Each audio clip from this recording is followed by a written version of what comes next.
So Dave Chappelle has a comedy special on Netflix and it's controversial. So I was like, but I gotta check it out.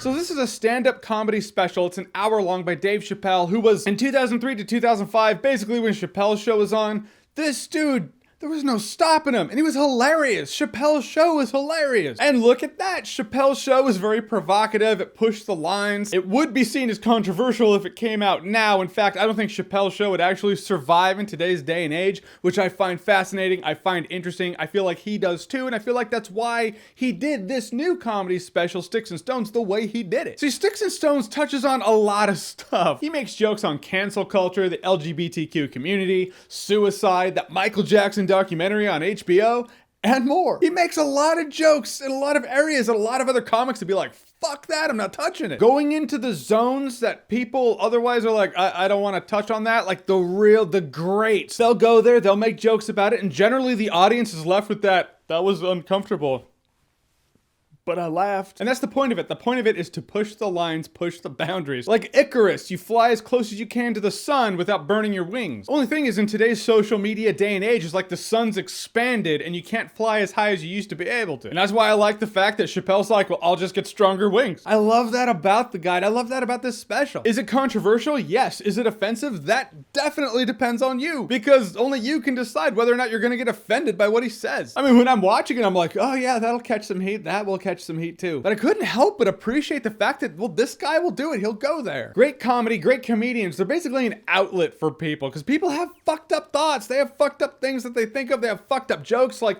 in the early 2000s, dead baby jokes were a thing. But at no point was anyone like, people are really going to start to kill babies now because of these jokes. But it's like now everything's interconnected, and the safe spaces, we all need the safe spaces, right? If you require a safe space, this comedy special is not the safe space for you, which is probably why you should watch it. I mean, let's face it, like, I hate the cold. I don't really like winter. Those are not nice months to me, but by the end of winter, I'm like, oh, it's not so bad anymore, because I kind of got used to the cold. It's like that. And a great comedian, when he's being controversial, will leave the audience with like, ooh, but it does have a point that's kind of thought-provoking, right? Like, that's the thing, that's the beauty of it. That's how they can do that. A cancel culture he calls celebrity hunting season, and I couldn't, for the life of me, be like, he's not right about that, because it's totally what it is. There's one thing he says about Kevin Hart. He talks about Kevin Hart and how he quit the Oscars because the Oscars are like, whoa, you made those tweets, you need to apologize for those tweets. And he talks about how great Kevin Hart is, and he says the line, he's like, Kevin Hart is the sweetest guy I've ever met. He is perfect. He is, in fact, so perfect. He is exactly 4 tweets away from being perfect. And it hits you like a logic wrecking ball right to your face. You're like, yeah, taking someone's one tweet and outrage culturing and cancel culturing them is minimizing the entirety of the quality of their character down to that thing. Whether it's like a tweet or a few tweets or a joke they may have done or said. And you can't help but think like, oh, that is a bit ridiculous. Like the moral zeitgeist is constantly changing. So a lot of comedians chummed the waters with a lot of jokes that were fine for the time. So now years later, people can go back to those early things, dig up these little nuggets, these little treasures, and be like, oh sweet, we'll just cancel that person now. The fact being, if there was a line that was crossed back when they did it, would have been the time to tell them that. Point is, you can't take Kevin Hart's tweets or really anybody's jokes that they made from, what were his tweets, 2009 to 2011 or something like that, and judge them through the lens of the collective social morality of 2019. It just doesn't work. Bill Maher addresses that and says, we don't have ESPCP, extrasensory politically correct perception. And that's the point of specials like this. That's why I like it. I like the fact that Dave Chappelle's like, I'll be the one who does it. It's like saying controversial things, but it does leave you thinking, he doesn't not have a point. I feel like this is a generational gap, you know? Like, I come from a time where comedians were allowed to say fucked up shit. It's like, nothing Chappelle said in here is more, it's not like the most controversial thing that's ever happened. Comics and comedians before him have said more fucked up shit. Things that are more fucked up than what he said in here. The only thing is, he made this in this time. But he made it because it's this time, so there's your irony. Comedians saying offensive things is a time-honored tradition. Like, as long as comedy has been around, that has been a fact. But here's the thing, it's comedy. Coming out of a comedy club or a comedy special pissed off because a comedian said offensive things, it's like coming out of a strip club pissed off because, my God, they were sexualizing women in there. Yeah, it's kind of the point of the place, and everyone taking part knows that. And if you don't want to take part in that, You just don't. At worst, Dave Chappelle is saying offensive things for the sake of offending, in which case he's apparently succeeded, so good on him, job well done. And at best, he's using offensive comedy to make a few points that are worth talking about. And I don't know about you, but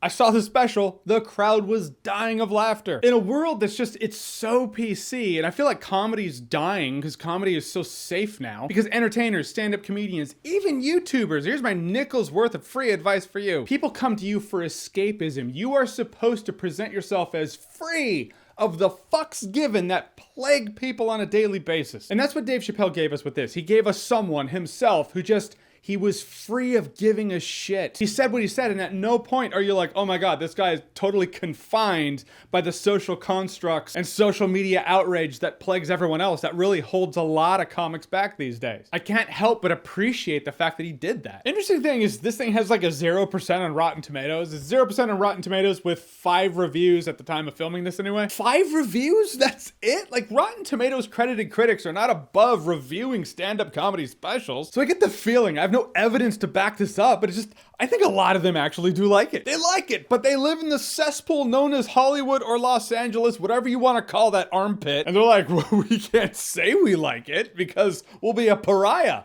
Fuck that. We'll just not talk about it. I mean, I have no evidence backing this up, but it's like, it's thought-provoking. It's interesting. So fuck it. I'll do it. Like, I found out some months ago I'm a credited Rotten Tomatoes critic. I didn't ask for it. It happened. Like they just were like, oh, Jeremy's credited now. We won't tell him, but he is. They take one little line I say from my reviews and they link to the YouTube video and that's that. And they try to figure out sometimes when I say a good time if you're drunk, they're like, is this thing positive or negative? And it's a subject of much amusement for me. But Rotten Tomatoes, if you're watching this, the Dave Chappelle special, Sticks and Stones, I'm saying it's fresh per your metric. There, so now it might have 1 positive review on Rotten Tomatoes now. Or they won't. Maybe they won't put it up there. That's their prerogative, it's their website. I got my YouTube channel, that's what I concern myself with. But I really mean it. I get that it's gonna be offensive to some people, but like life is offensive. I don't actually think he's being mean. I don't think he's like, I hate these people. No, he's being provocative, but through being provocative, it actually lends itself to leaving people, first of all,